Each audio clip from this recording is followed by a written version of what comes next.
Hello, dear students.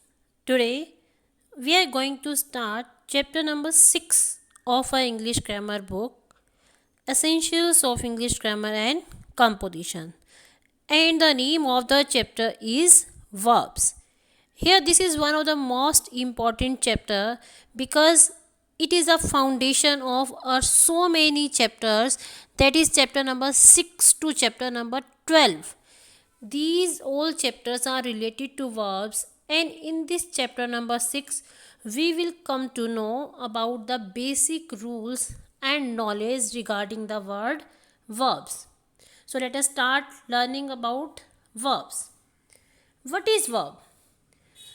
Generally, we understand it by an action, but it is incomplete meaning or definition of verb if we say that verb is an action. Actually, a verb is a word which denotes either an action or being or possession. How? Let us look at the sentences. Look at the first sentence. The guard showed the green flag. Here, to show is an action. So, here, showed is used as an action. So, it is a verb. But look at the third sentence. Madhu is intelligent. Here, not any action is performed, but here the position of being is denoted by the word is. So, here is used as verb. By the word Madhu, who is Madhu? Madhu is intelligent. Here is denoting being, so it is also a verb. The next word is possession, which is used in a sentence to show a possession, like I have a beautiful diary. Here, have is also used as a verb. Here, it is not showing an action or being, it is showing possession. I have a beautiful diary. What do I have? Here, have is used as a verb which is denoting possession. So, here we have come to know the definition of verb. Verb is a word which is used in a sentence either to show an action or being or possession. Now, let us read some definitions about kinds of verb. Verbs are further divided in three kinds, like transitive, intransitive, and incomplete verbs. Now, what is transitive? Some verbs do not convey complete meaning by themselves. Such kinds of verbs are known as transitive verbs, and these verbs require an object to complete its meaning. So, that is why they are called transitive verbs, like the patient needs medicine. Now, here, if we read the sentence till needs, the meaning is not clear to us. So, here we require an object to make its meaning complete. So, such kinds of verbs are known as transitive verbs, like the patient needs medicine. Here, medicine is the object which is required in the sentence to complete the meaning. So, here needs is a transitive verb. Now, look at second one, intransitive verb. A verb that doesn't require an object to complete its meaning but has a complete meaning by itself is known as intransitive verb, like the child smiled. Now, we do not require any other object to make its meaning clear. The sentence is itself clear to us, the meaning is itself clear to us.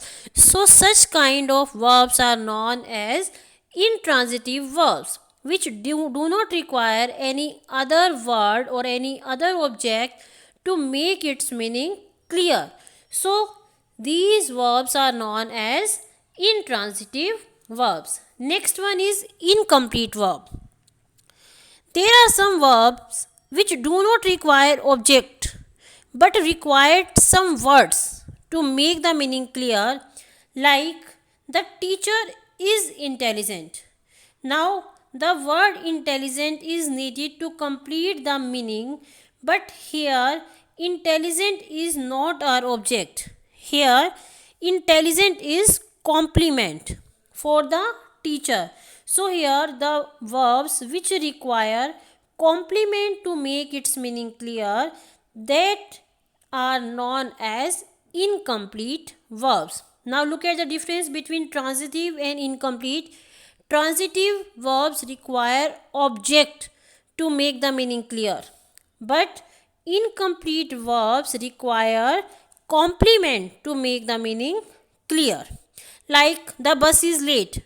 Here, is used as incomplete verb, but late is used as complement, not as object. So here it is incomplete verb. Now, direct and indirect objects.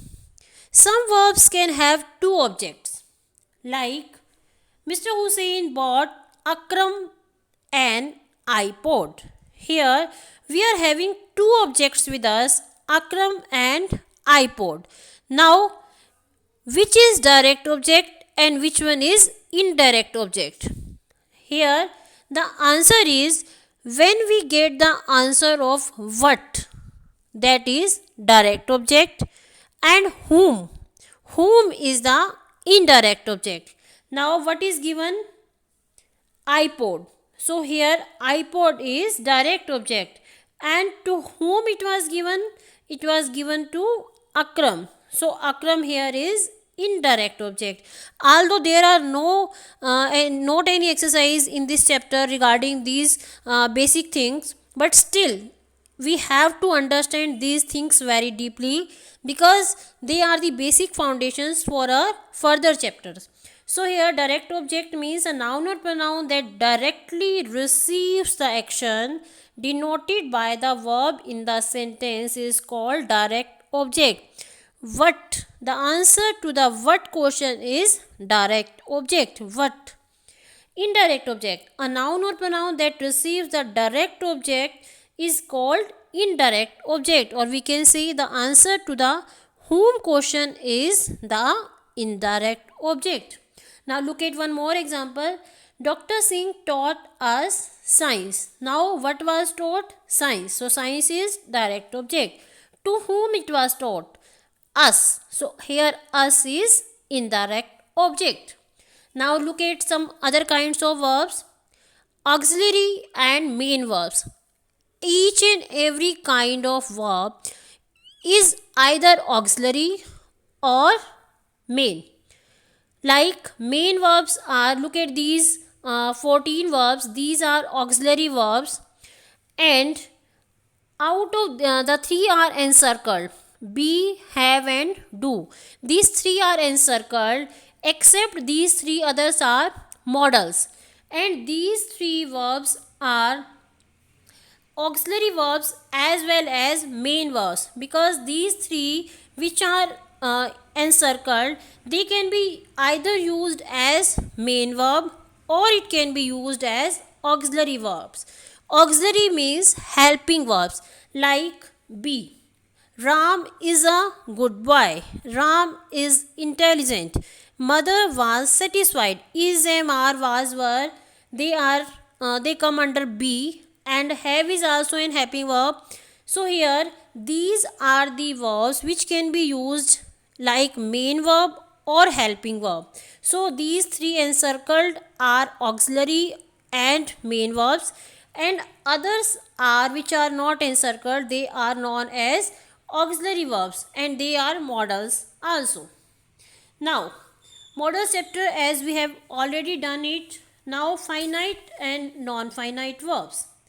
The ing form of verb, singing, praising, dancing, and the to form of the verb, like to sing, to dance, I like to dance, I want to praise, I want to sing. These are known as non-finite verbs, and all other verb forms are finite. And regarding this finite and non-finite verb, we are having chapter number 11, and we will read about these non-finite forms of verb in detail in chapter number 11. Now chief parts of a verb. This is the last topic of us today. Chief parts of a verb. We will read out how many parts of verb we do have? We are having three chief parts of a verb, that is first form, second form and third form of the verb.